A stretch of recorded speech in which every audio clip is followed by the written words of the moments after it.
Bodofa cultural কমপ্লেক্সত Bodoland People's Front BPF দলৰ CWC meeting কৰিছিলোঁ। মিটিঙৰ উদ্দেশ্যটো সেইটোৱে, যিহেতু আমাৰ আসাম এছেম্বলি ইলেকশ্যনৰ যিটো ৰিজাল্ট অহা 4 তাৰিখত ৰিজাল্ট ডিক্লেয়াৰ হ'ব, মানে কাউণ্টিংটো হ'ব। তো ইয়াৰ আগতে মই BTC এৰিয়াত 15টা সমষ্টিৰ যিটো আমাৰ LSC ৱাইজত যিটো কাউণ্টিং এজেণ্টটো নহয়, বুথ লেভেলত যিখিনি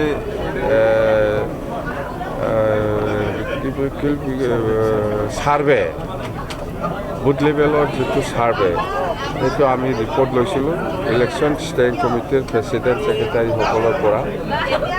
এই ৰিপৰ্ট মতে এই বুথ লেভেলৰ বা বুথ কমিটিসকলৰ যিটো অপিনিয়ন বা যিটো ভোট কালেকশ্যন যিটো ৰিপৰ্ট, সেইটো BTC হিচাপে অভাৰঅল খুব ভাল 15টা সমষ্টিও। খালি পৰ্বতজৰা, বিজনী আৰু তামোলপুৰ এই 3টা সমষ্টিৰ ডিফাৰেঞ্চটো কম হৈছে। জিকাটো জিকিছে, কিন্তু বেলেগ সমষ্টিৰ নিচিনা ডিফাৰেঞ্চটো 20,000, 25,000 এনেকুৱা ডিফাৰেঞ্চ থকা নাই। তামোলপুৰ, বিজনী আৰু পৰ্বতজৰাটো আমাৰ যিখিনি ৰিপৰ্ট দলৰ পৰাই হওক বা LSC ৱাইজ ষ্টেণ্ডিং কমিটিসকলৰ যিটো ৰিপৰ্ট বা যিটো ছাৰ্ভে মানে বুথ লেভেলত ছাৰ্ভে কৰি পেলাই যিখিনি পাইছে দল হিচাপে, আমাৰ BPF দলৰ ডিফাৰেঞ্চটো কম হৈছে, কিন্তু জিকাটো 100% জিকিছে। ডিফাৰেঞ্চটো 4,000। তামোলপুৰ 4,000 ডিফাৰেঞ্চত আমি জিকি আছোঁ, বিজনীটো 4,000, পৰ্বতজৰাও 4,000 ডিফাৰেঞ্চ। ইয়াতকৈ আৰু তলত যাব নোৱাৰে।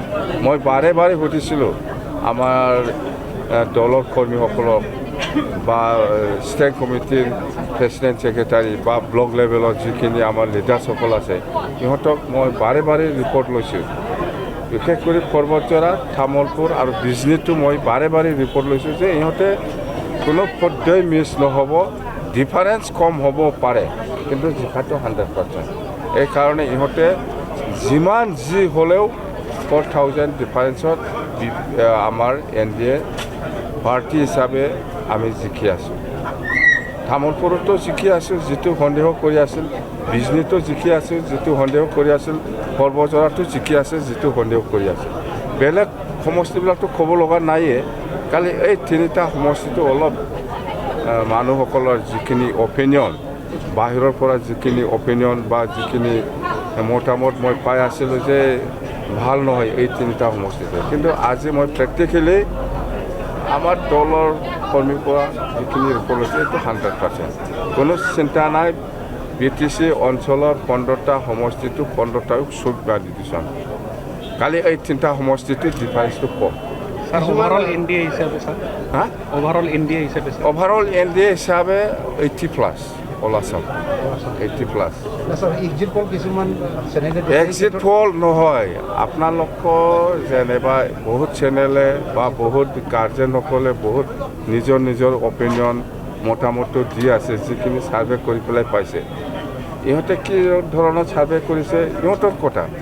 আমাৰ BPFৰ ছাৰ্ভে মতে আমি হাৰা নাই, আমি জিকিছে। তো 4 তাৰিখত চাওক আমি জিকিছে না হাৰিছে, 4 তাৰিখতে। কিন্তু আমাৰ BPF দলৰ ছাৰ্ভে মতে 15টা বাছ। মন্ত্ৰী বিচাৰিব? মন্ত্ৰী ডাঙৰ কথা নহয়। আমাৰ কথাটো হ'ল BTCটো কেনেকৈ ষ্ট্ৰেংথেন কৰিব লাগে, সেইটো নজৰ দি পেলাই ইয়াৰ ওপৰতহে গুৰুত্ব দি পেলাই আমি আলোচনা কৰিম আসাম গভৰ্ণমেণ্টৰ লগত বা দিছপুৰৰ লগত বা দিল্লীৰ লগত। মন্ত্ৰী ছেকেণ্ডাৰী, প্ৰথম স্থান পাব চৰকাৰ হোৱাৰ পিছত এই BTCটো আমি কেনেকৈ ষ্ট্ৰেংথেন কৰিম। আগৰ নিচিনা বিৰাট পাৱাৰফুল BTC আমি বনাব খুজি আছোঁ, সেইটোহে মেইন। ইয়াৰ ওপৰতহে আমি কাম কৰিব। মন্ত্ৰীটো আপুনি দিলেও নিদিলেও একে।